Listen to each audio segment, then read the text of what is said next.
Let's talk about a game which is focusing on the quality foods that are going to help people lose the belly fat and lose the visceral fat.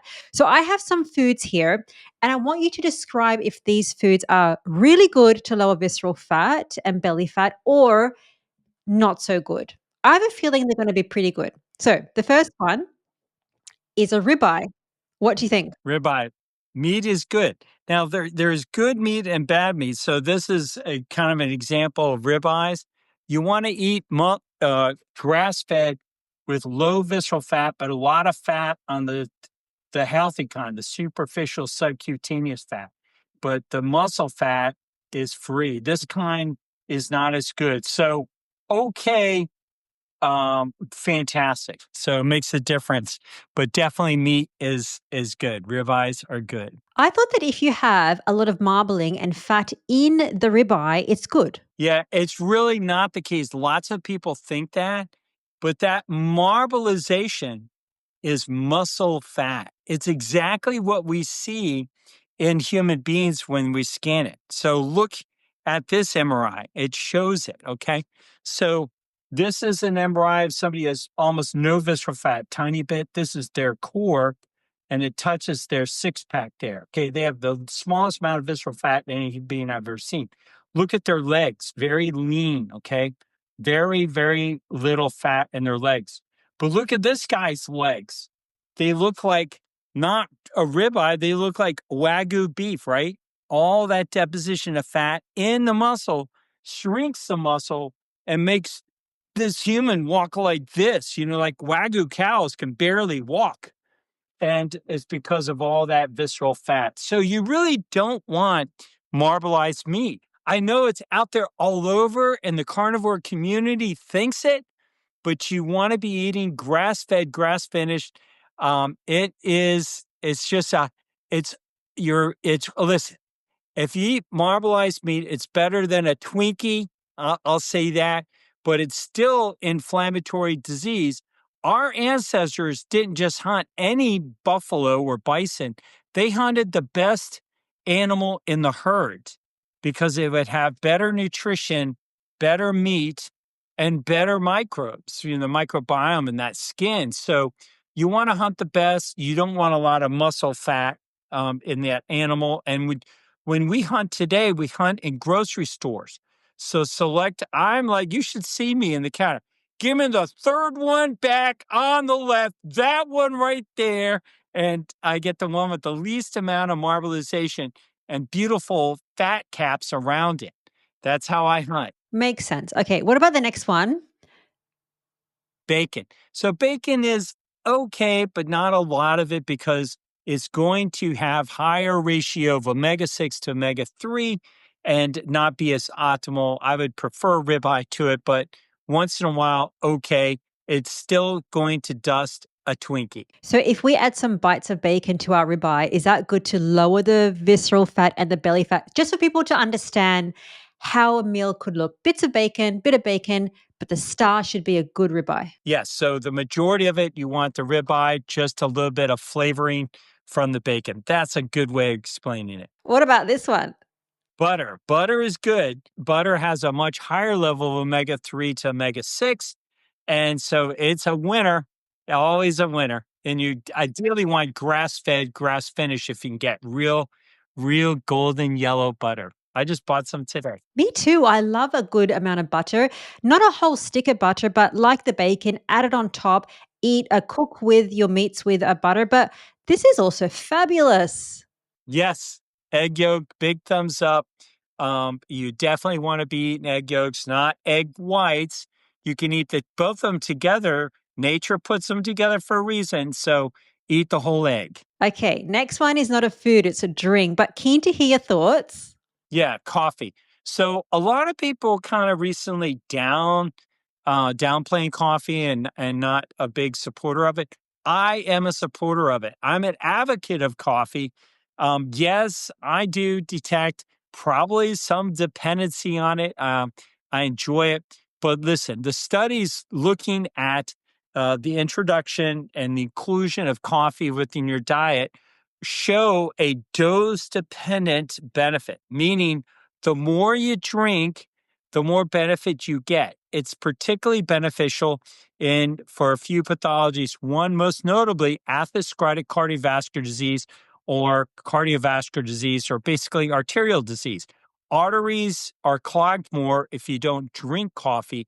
And the ideal amount in a study was quite high, 4 to 5 cups of coffee a day were the optimal amount in the study to show the lowest amount of arterial disease.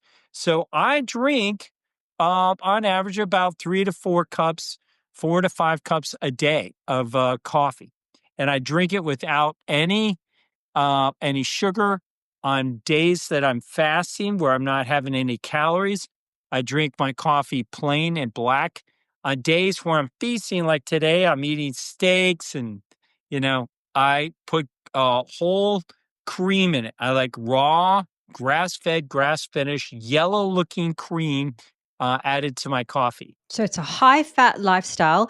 I wanted to ask about this one, which is not so much high fat, but Apples. So no, I don't support fruit unless they're fermented. So the problem with fruits is today's fruit that you eat, apples that you get access, are going to be way too loaded with too much fructose, and I would just advocate that you take those fruit and you make them fermented. So apple cider vinegar, yeah.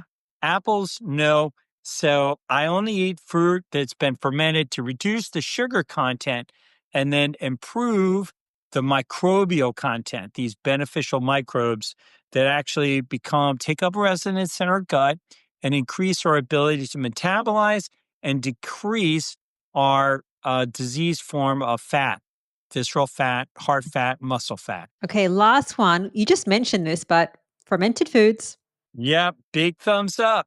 I promote a diet now since the last time I was on with you, Rena. The diet I promote, I don't sell it, I give it away. It's called the living carnivore diet. So what's different about, my form of being on the carnivore diet, and I know you kind of blew up because you started promoting carnivore and you got a lot of carnivore producers on it. So what I advocate is only eating vegetables and fruit that are fermented, but never eating meat without these ferments because the importance of including these microbes in. Now, here's the key insight to this. Why, why include them? Well, because our ancestors did, not really probably fermented foods, but they would get the microbes literally from the animal. Okay, so they would rip open the animal, field dress it. The microbes from the fur would be all over their hands. It would be transferred to the meat, and then it would be consumed. So living microbes, from that animal that resided in the fur and in the animal would be consumed with the meat. And today we process meat in a sterilized, disinfectant processing plants with sterilized paper and plastic and shrinkage. And there's none of those microbes present in that meat. And so we don't get those microbes. And then we drink river, stream, creek water teeming with microbes, and they would add to our digestive process. So today, we're eating sterilized food. If you're eating the carnivore diet, you're getting none of those living creatures that were ancestrally consumed by us, by our ancestors, for hundreds of thousands of years. So give the living carnivore diet a try. All these different little teeny tiny piles of fermented food. I chew my meat together. I have my clients do the same thing. It's going to change your life if you just add fermented foods every time you are eating meat. Never eat meat without fermented foods. It's going to change your life. It's so interesting the more people I speak to. I mean, we're kind of all saying the same thing with when I speak to all of these experts and doctors. Eat whole, unprocessed, nutrient dense foods. When it comes to diets per se, whether it's keto, paleo, carnivore, low carb, vegan, vegetarian, they're all just labels. But our ancestors ate in a similar way that you are describing right now, whole, animal based. They weren't really vegetarians. I'm sure that I don't know if the audience is going to say, oh, they were, and all these comments. Who knows? Who knows? Who knows and who cares? Let's go to the next one. So, if we sprint, if we eat these foods which are higher fat in the background that you have there, these beautiful high fat foods, fermented foods and vegetables, if that's something that you want to be part of the living carnivore lifestyle, keyword is carnivore, keyword is high fat. Now, pairing that with fasting, why is that important? Yeah, fasting is important because that's where your body resets and recovers and restores the physiological processes. And it's literally reversing the disease inside of it through autophagy. And autophagy is dose dependent. It increases the longer with your fast. So, in most studies looking at autophagy, it seems to be maximal at about 72 hours or 3 days. So if you're just going to do intermittent fasting in a narrowed window, you'll get a little bit of autophagy. But if you really want the power and benefit of reversing disease, then you need to be fasting, doing extended fasting. Round three, I actually advocate between 2 and 4 days fasting a week, every week. And so it will eliminate visceral fat, heart fat, muscle fat, and also eliminate disease through this process called autophagy. So, really great stuff. More and more health influencers are finding out the benefits of autophagy and fasting and starting to adopt it. And it's really key for superficial subcutaneous fat. Extended fasters get more of this protective layer. And that's why my clients and I have nice layers of superficial subcutaneous fat on us. So, if it was you, what do you eat in a day and how often are you doing a fast? Yeah. So today, I had 3 steaks. I had um, two for lunch, and I'm about to have my third one. It might be a fourth one, depending on what my daughter Riley made. So I may have two other steaks in there, always with ferments, and that includes kefir that I dump on the plate, and some fermented aged cheeses, and and then like a fermented pickle. And I have the pickles right up there. You can see it, and I'll chew it all together. And that's really just all that I've had today. And then probably tomorrow might be the next day. I'll start my extended fasting, and I'll do 3 or 4 days. 3 days 1 week, 4 days the next. I kind of alternate between the two. And when I'm fasting, I eat no calories. I just drink water, maybe a little bit of black coffee, but just water.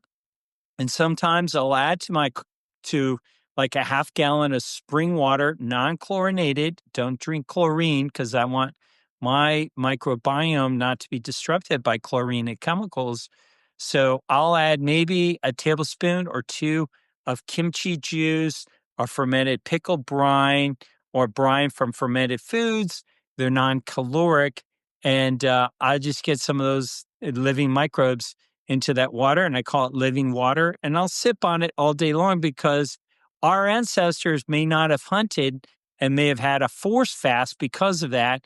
They may not have been successful in the hunt, but they would have drank water, and it would have come from a pipe with chlorine. It had come from a creek, a river, a lake, or an ocean, and it would have been filled with living microbes. Again, that's important. So when I'm fasting, I make sure that I get my living microbes inside of me. Okay, last one is I have a few more, but let's talk about the next important one sauna. Why is that important? Yeah, sauna is important because it creates a specialized protein molecule called a chaperone protein. Chaperones, when they're around, good things happen and they keep bad things from happening. So that was an appropriate name for these type of molecules. But there are forms of them, and some of them are heat shock proteins and cold shock proteins. And basically, they get produced when you go into a sauna and you get a very intense kind of remetic experience, including cold plunging. And so when you start producing these shock proteins, these chaperone proteins, they show up where other proteins are being made and they're unfolding like an envelope. And in the presence of chaperones, they unfold at a much more healthy rate and incidence.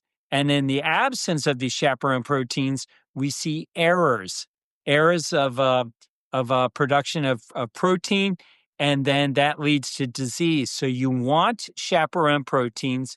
You want to use a sauna and cold plunge, and also very intense exercise can produce not jogging, not running, but maximum effort sprinting produces shock proteins as well. So these beneficial hormetic kind of practices, hormesis is something that's temporarily stressful for the body in a maximally intensive way for a short period of time actually is beneficial. That which does not kill you makes you stronger, Nietzsche, the philosopher, would say. So a little bit of time in the sauna, some cold showers, cold plunging, beneficial practices. How fast can somebody reverse their visceral fat or the deep belly fat if they do all the things that we're talking about? Well, I would say probably the ones that we talked about, the average American with the amount that they have in their, say, middle age 50s, it's going to be probably 3 years.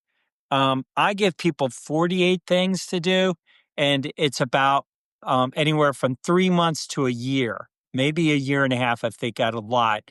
But yeah, with utilizing MRIs and the additional strategies, 48 things we have our clients do. It's an awful lot. It's a whole day long consultation with a physician, either myself or one of my partners, and we cover all this and go through it. So it's a very time intensive manner, and of course, it's going to turn, Rena, on how much visceral fat somebody has. So if they have a great big inflamed face, I know I'm going to see a lot of visceral fat on their MRI scan, and it's just going to take longer for it to be eliminated, but it comes off.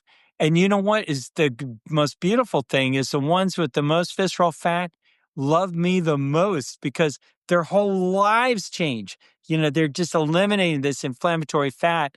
And so their return on their time, money, and effort is higher than the man or woman who comes to me and has just a modest amount of visceral fat. Their lives don't change proportionally as much as the man or woman burdened with a lot more of that visceral fat disease inside of them.